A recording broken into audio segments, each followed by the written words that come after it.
Todos nós temos algum medo. Esse pode ser de um animal, de perder as pessoas que amamos, viajar de avião e, é claro, de fantasmas que vivem em casas mal assombradas. Diversos filmes de terror são inspirados em histórias desses lugares. Possessões demoníacas e assassinatos terríveis.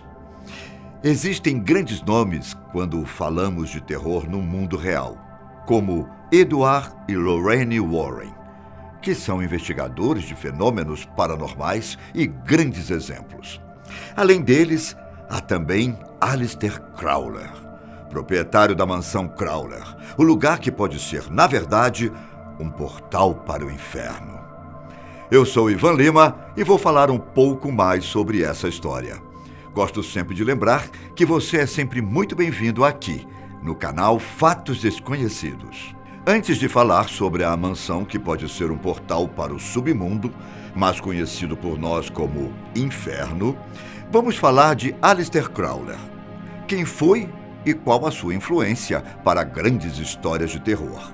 Bom, Aleister Crowley, ou Edward Alexander Crowley, nasceu no dia 12 de outubro de 1875, em Royal Leamington, na Inglaterra. Ele foi um membro da Ordem Hermética da Aurora Dourada e um grande influente ocultista britânico.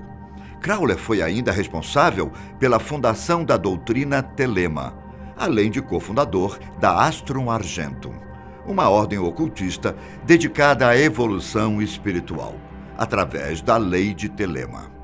Hoje em dia, ele é considerado por seus escritos sobre magia, especialmente o Livro da Lei, o texto sagrado e central de Telema, mesmo tendo escrito sobre outros assuntos esotéricos, como a Cabala e Tarô. Crowley era também mago, hedonista e crítico social. Ele ia muito contra os valores morais e religiosos do seu tempo, às vezes defendendo a liberdade pessoal e espiritual, baseando em sua regra de fazes o que tu queres. Por esse motivo, Crowley ganhou uma grande notoriedade em sua vida e foi declarado pela imprensa de sua época como o homem mais perverso do mundo. Além dessas atividades, um tanto quanto polêmicas, ele também era um premiado jogador de xadrez, um alpinista, poeta e dramaturgo. Ele chegou a ser nomeado 73º maior britânico de todos os tempos, sendo referenciado por diversos escritores, músicos e cineastas. Crowley morreu no dia 1º de dezembro de 1947. Mas o que ele teria a ver com a mansão? Bom, ele foi um dos donos. O Boleskine House, como é conhecida a mansão, é muito mais do que uma simples casa, às margens do Lago Ness, na Escócia.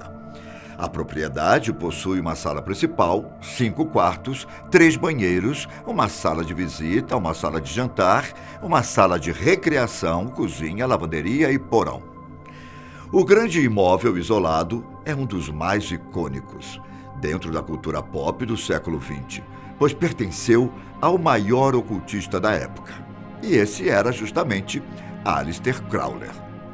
O lugar era quase uma versão real das mansões mal-assombradas, dos filmes e livros de terror clássicos. Mais do que isso, na verdade, a mansão Crowley coleciona eventos estranhos e histórias assustadoras. Isso começou antes mesmo de Aleister ser o dono, mas piorou após sua chegada. A mansão foi construída no século XVIII por Archibald Fraser. A casa foi da família Fraser até que o ocultista finalmente a comprou. Segundo as histórias, uma pessoa foi decapitada no local antes mesmo de Aleister comprá-la. Outros eventos sinistros ocorreram, como suicídios. Ainda de acordo com as histórias, há um cemitério no lugar, e Crowley construiu uma passagem do mesmo até a casa.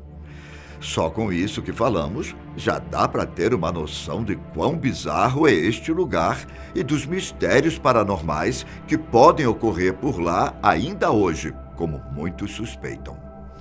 A casa tornou-se de Aleister em 1899. Ele adquiriu aquele lugar à beira do Lago Ness, durante a sua conturbada passagem pela ordem iniciática da Golden Dawn, pela privacidade necessária que o lugar oferecia. Ele precisava disso para a operação de Abramelin, presente no livro Da Magia Sagrada de Abramelin, o Mago. O plano acabou sendo adiado quando ele foi para Paris para ser iniciado no círculo da Golden Dawn por Samuel Mathers. No local, além de praticar seus rituais, dizem que o proprietário travou um duelo mágico com o próprio Mathers. Para ficar ainda mais sinistro, o próprio Crowler alegou ter feito pelo menos 100 invocações no lugar. Esse era o ponto escolhido para a invocação do seu sagrado anjo guardião. Essa invocação era feita por meio do ritual de Abramelin. Durante a execução de tal ritual, que durou meses, Alistair teve o conhecimento de pessoas enlouquecendo e diversas tentativas de assassinato no povoado próximo à casa, até mesmo contra ele próprio. Nem mesmo a família do ocultista passou incólume dentro daquela casa, seja pelas energias do lugar, pelas que ele invocava, ou até mesmo por conta da junção das duas coisas. A primeira filha de Alistair morreria na casa de modo repentino e bastante estranho. O diagnóstico seria febre tifoide. Quando isso aconteceu, a garotinha tinha menos de 2 anos de idade.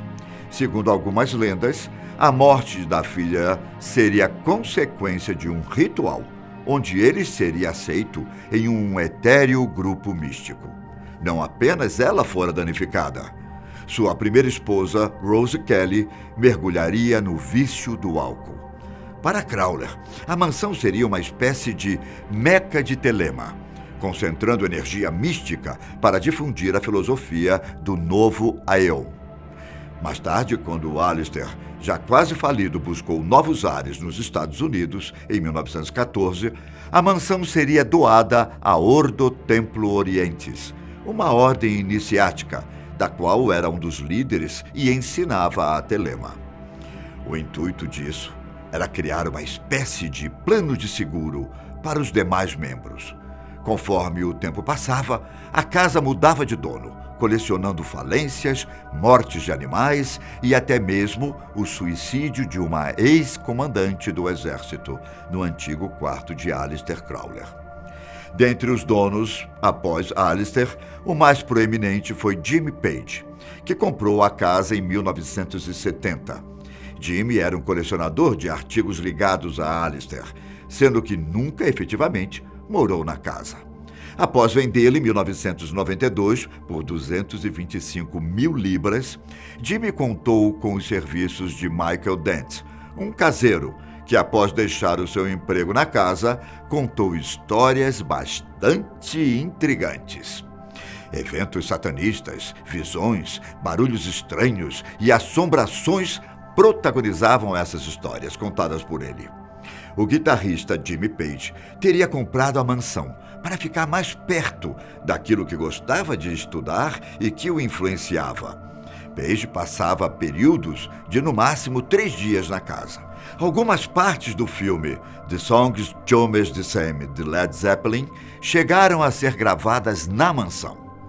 Coincidência ou não, é fato que ao mesmo tempo que a banda Led Zeppelin ascendeu de uma forma surpreendente, tragédias começaram a rondar seus integrantes.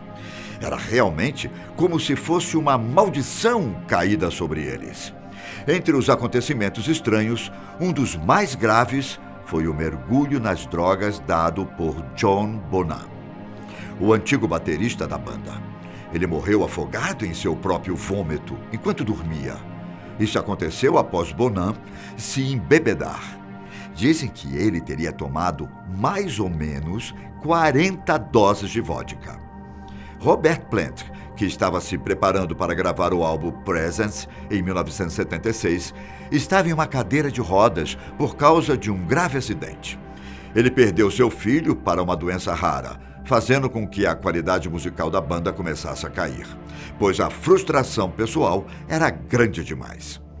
Já nas gravações de Physical Graffiti, em 1975, Estas forças já pairavam sobre a banda.